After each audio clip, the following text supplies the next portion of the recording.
তারা ক্ষমা কাজে লাগবে না। আমরা যেহেতু দুনিয়াতে আছি, আমরা পাপী, আমরা অন্যায়কারী, আমরা পাপ করছি, আমরা সবাই পাপী। আমরা আল্লাহর কাছে ক্ষমা চাইতে পারি। আল্লাহ ক্ষমা করার জন্য বসে আছে, আমাদেরকে ক্ষমা করবে না কেন? ইনশাআল্লাহ। তা আমি এই গত মুনাজাত যারা ছিল আমাদের সমবয়সী, হিরণ মোল্লা ছিল, দুলাল ছিল, কাদের ছিল, আমার ছোট অনেকেই, আরো অনেকেই ছিল, কিন্তু তারা আজকে কিন্তু মুনাজাতে নাই। আমরাও যে আগামী মুনাজাত থাকবো এতে কোনো নিশ্চয়তা আছে নাকি? কোনো নিশ্চয়তা নাই। তা আমরা সবাই সবার জন্য দোয়া করব। আর গ্রামবাসী ভাইয়েরা, আপনারা আর্থিক সহযোগিতা করেছেন, আপনারা এই মাদ্রাসা করার জন্য মন প্রাণ দিয়ে পরিশ্রম করেছেন এবং দৈহিক পরিশ্রম করেছেন, মানসিক পরিশ্রম করেছেন। কিন্তু এটা করে প্রতিষ্ঠান করলেই তো শেষ না, এটাকে ধরে রাখতে হবে। এটা ধরে রাখার জন্য প্রত্যেকের মনে থাকতে হবে। আজকে এত বড় অনুষ্ঠান, আমার গ্রামবাসী লোকজন তো কই অনেকে আসেন নাই। অনুষ্ঠানটা তো গ্রামবাসীদের জন্য, মুরব্বীদের জন্য, অনেকেই তো আসেন নাই। আপনাদের আসা উচিত।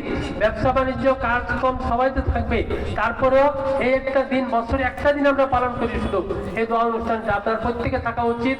আর মা বোনেরা যারা আছেন ঘরে বসে, দরজায় ঘরে বসে বসে দোয়া করবেন। প্রত্যেকের শ্বশুর শাশুড়ি, স্বামী স্ত্রী সবার জন্য দোয়া করবেন, ঘরে বসে বসে করতে পারেন। আর আমরা এই মাহফিলটা আসলে এটা পরিচালনার দায়িত্বে থাকতেন সবসময় বড় মাহফিল, এবং এটারও হুজুর দাওয়াতের জন্য আমাদের প্রিন্সিপাল সাহেব। ওনারা অসুস্থ থাকাতে হয়তো আমাদের কিছু ভুল ত্রুটি থাকতে পারে। এই অনুষ্ঠান যারা পরিচালনা করতেছেন এবং যারা এই পর্যন্ত নিয়ে আসছেন বা কিছু করবেন হয়তো ইনশাআল্লাহ, হয়তো ভুলভ্রান্তি থাকতে পারে। যেহেতু ওনারা এটা দায়িত্ব পালন করতেন, ওনারা আজকে দীর্ঘদিন অসুস্থ, আপনারা সবাই জানেন। এটা চালাইতে গিয়ে আমাদের হুজুরা সহযোগিতা করেছেন। তো ওনার সাথে টেলিফোনে অনেক যোগাযোগ হয়েছে, ভুল হইতে পারে। এটা আপনারা গ্রামবাসী, এলাকাবাসী এবং আপনারা যারা আছেন এখানে সবাই মার্জনা করে ক্ষমা করে নেবেন। আর আমি আমার বক্তব্য দীর্ঘায়িত করছি না। আমার গ্রামের অনেক মুরব্বী অসুস্থ, আমি নিজে অসুস্থ, কজনের নাম বলবো, সবাই অসুস্থ। আপনারা সবার জন্য সবাই দোয়া করবেন, নিজের জন্য করবেন, অন্যের জন্য করবেন, নিজের মা বাবার জন্য করবেন, মা অন্যের জন্য করবেন, সবাই সবার জন্য দোয়া করবেন।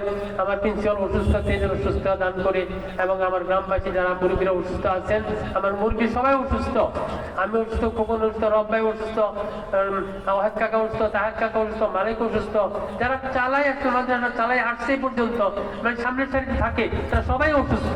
আপনারা সবাই সবার জন্য দোয়া করবেন। আল্লাহর জন্য মরতে তো হবেই, আল্লাহ ঈমানের সহি সালামতে আল্লাহ যেন কবরে নেয়। আমিন। সবাই এটা বলে আমি বক্তব্য শেষ করছি। আসসালামু আলাইকুম রহমতুল্লাহি ওয়া বারাকাতুহু।